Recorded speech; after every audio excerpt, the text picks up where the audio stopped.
Praise the Lord, hallelujah, जय मसीह की। आप सभी को यीशु मसीह के महान मीठे नाम में मैं आपका स्वागत करता हूँ। पहले स्तुति करेंगे, उसके बाद फिर वचन में जाएंगे। तेरा लहू बड़ा कीमती है प्रभु, तेरा लहू बड़ा कीमती है, तेरा लहू बड़ा कीमती है प्रभु, तेरा लहू बड़ा कीमती है। क्योंकि उस लहू में जो ताकत है, जिससे हम पाते हैं छुटकारा, क्योंकि उस लहू में जो ताकत है, जिससे हम पाते हैं छुटकारा। तेरा लहू बड़ा कीमती है प्रभु, तेरा लहू बड़ा कीमती है, तेरा लहू बड़ा कीमती है प्रभु, तेरा लहू बड़ा कीमती है। Praise the Lord. उत्पत्ति की पुस्तक 6 अध्याय 5वीं आयत कहती है कि यहोवा ने देखा कि मनुष्यों की बुराई पृथ्वी पर से बढ़ गई है, मनुष्यों की बुराई पृथ्वी पर बढ़ गई है और उनके मन के विचार में जो कुछ उत्पन्न होता है वह निरंतर बुरा ही होता है। और यहोवा ने पृथ्वी पर मनुष्य को बनाने से पछताया और वह मन में अति खेदित हुआ। ऐसा नहीं है जितना जो डिस्टर्बेंस पैदा हो जाता है, मैंने इससे पहले वीडियो में भी आपको बताया था कि जो कुछ होता है वो अचानक नहीं होता है।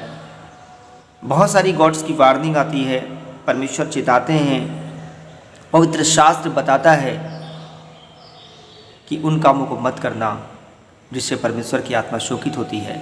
लेकिन यहाँ पे मनुष्यों ने उस प्राचीन काल में भी वही किया था, आज से कई हजार साल पहले भी वही कर रहे थे, जिसकी परमेश्वर ने उनको आज्ञा दी थी कि इस काम को मत करना।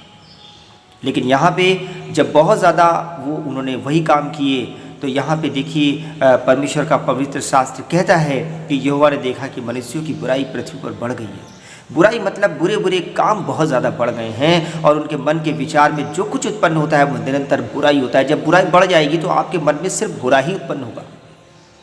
अगर आप पवित्र शास्त्र पढ़ते हैं, अगर आप वो काम करते हैं, आप परमेश्वर की स्तुति महिमा करते हैं या जो कुछ भी करते हैं वो अगर आपके मन में भरा हुआ है तो फिर उसी से उत्पन्न होगा। अगर आप बुराई करते हैं, बुराई आपके मन में भरी हुई है तो फिर बुराई ही निकलेगी। जो कुछ हमारे अंदर भरा होता है अधिकतर वो ही बाहर आता है। हम उसको कितना भी दबा के रखें वो हमारे चेहरे से प्रकट हो जाता है, वो हमारी आंखों से प्रकट होता है। और कभी कभी हम किसी को देख के ऐसा कहते हैं कि ये व्यक्ति देखने से अच्छा महसूस नहीं होता है। ऐसा इसलिए होता है क्योंकि उसके अंदर इतनी बुराइयां भरी होती हैं, वो उसके चेहरे से दिखाई देती हैं।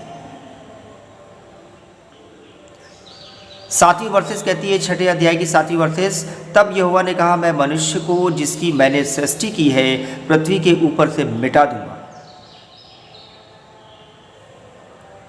आज खुदा हमको बनाने से पछता रहा है क्योंकि हमारे काम खुदाबंद की दृष्टि में अच्छे नहीं। 8वीं वर्सेस कहती है कि परंतु यहोवा के अनुग्रह की दृष्टि नूह पर बनी रही। नूह एक धर्मी व्यक्ति था और नूह ने वही काम किया था जो खुदाबंद की दृष्टि में उचित और सही है।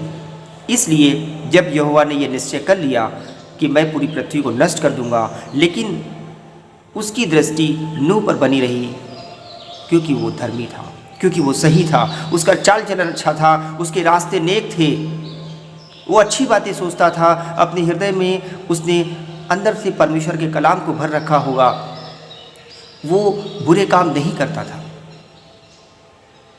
इसलिए यहोवा की दृष्टि नूह पर हुई और उसका अनुग्रह भी नूह पर हुआ। 13वीं वर्सेस कहती है कि तब परमेश्वर ने नूह से कहा, सब प्राणियों के अंत करने का प्रश्न मेरे सामने आ गया है। इतना खेदित हो गई परमेश्वर की आत्मा, खुदाबंद की आत्मा, कि उसने सोच लिया था कि सब प्राणियों का अंत हो जाएगा। क्योंकि उनके कारण पृथ्वी उपद्रव से भर गई है, इसलिए मैं उनको पृथ्वी समेत नष्ट कर डालूंगा।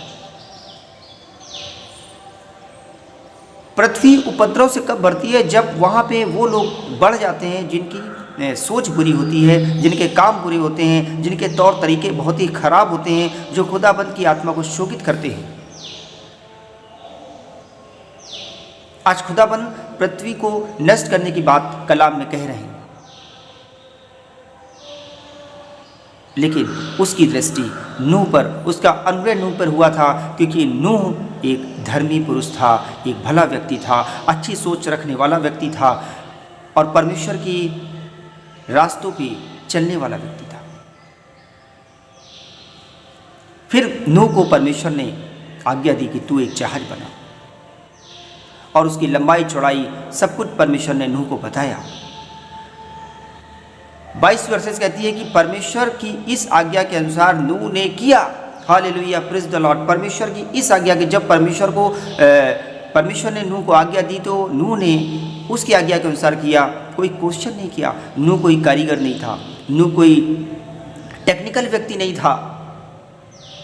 नूह ने ये नहीं सोचा कि इतना बड़ा जहाज जिसको परमेश्वर ने मुझे आज्ञा दी है मैं कैसे बनाऊंगा, ये लकड़ियों को मैं कैसे काटूंगा। मेरे पास उस वक्त तो कई हज़ार साल पहले तो एक इक्विपमेंट, जैसे आज पेड़ों को काटते हैं या लकड़ी को तराशते हैं, ऐसे तो कुछ नहीं रहे होंगे। लेकिन फिर भी नूह ने वही किया जो परमेश्वर ने उसे कहा था, और उसने कहा कि परमेश्वर की इस आज्ञा के अनुसार नूह ने किया।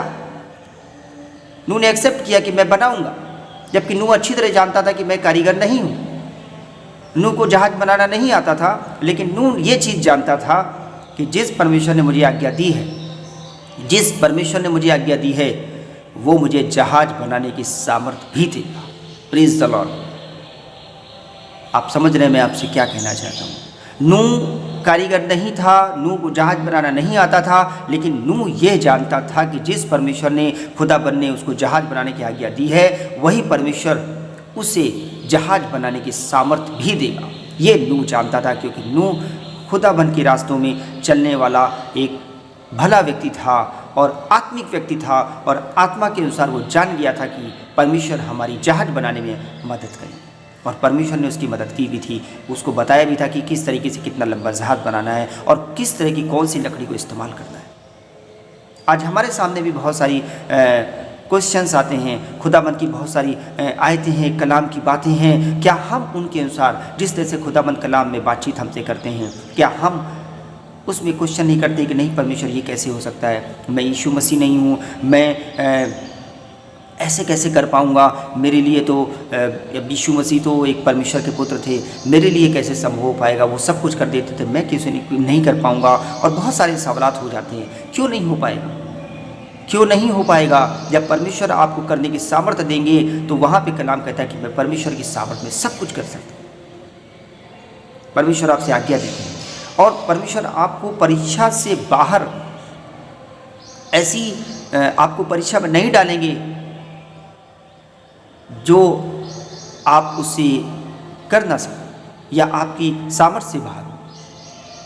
अगर आपका टेस्ट भी होगा, क्योंकि अगर वो हमको सिखा रहे हैं, अगर हम कलाम की बातें सीख रहे हैं, तो ज़रूरी है कि हमारा टेस्ट भी हो, और हम टेस्ट में फेल हो जाते हैं, तो इसका मतलब है कि हम सही से नहीं सीख रहे हैं। एक बच्चा एग्ज़ाम देता है, एग्ज़ाम के बाद उसका टेस्ट होता है, टेस्ट के बाद उसके मार्क्स कम आते हैं, इसका मतलब होता है कि बच्चा सही से पढ़ाई नहीं कर रहा है। हम परमेश्वर की बातों को सीखते हैं, हम परमेश्वर की बातों में बने रहते हैं, लेकिन जब परीक्षा आती है, जब वो समय आता है, जब शैतान हम पे अटैक करता है, तो हम फेल हो जाते हैं। इसका मतलब है कि हम परमेश्वर के रास्तों पे सही तरीके से नहीं चल रहे। आज ज़रूरत है कि हम अपने आप को जांचें और परखें। दूसरों पे ब्लेमिंग टू अदर्स, दूसरों पे ब्लेम ना करें, किसी पे टिप्पणी ना करें, किसी पे दोष ना निकालें, किसी की बुराई ना करें।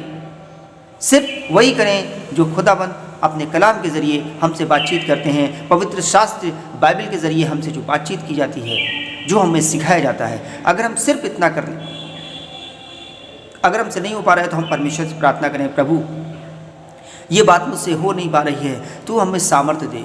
तू जब हमारा सामर्थ्य देगा, जब तू हमारा हिवाव बढ़ाएगा, जब तू हमें अपनी भरपूरी में भरेगा, तो परमेश्वर हमसे ये काम भी हो जाएगा।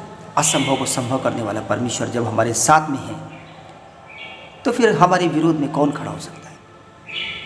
आइए परमेश्वर की बातों में मन लगाएं। इससे पहले कि वो भारी विपत्ति, इससे पहले वो प्रलय हमारे सामने आ जाए, जिससे हम बच ना सकें। आज जिस तरह से आप माहौल आज का देख रहे हैं, लोग किस तरह से अपनी जान को बचा रहे हैं, इससे पहले वीडियो में बताया था, लोग सिर्फ बचना चाहते हैं। कितना देश पे देश चढ़ाई कर रहा है। ये आज से कई हजार साल पहले पवित्र शास्त्र में परमेश्वर ने बता दिया था कि देश देश पे चढ़ाई करेगा। इससे पहले कि विपत्ति हम पे आए, अपने जीवन को बदल डालें। इससे पहले कि वो कष्ट, वो बीमारी, वो शत्रु हम पे अटैक करे और हम पे जीत हो जाए, प्रबल हो जाए, अपने आप को परमेश्वर के आगे सरेंडर कर दीजिए, जिससे कि खुदावंद की ताकत आपके अंदर काम करने पाए और शत्रु का कोई भी अटैक आप पे कामयाब ना होने पाए। जय मसीह।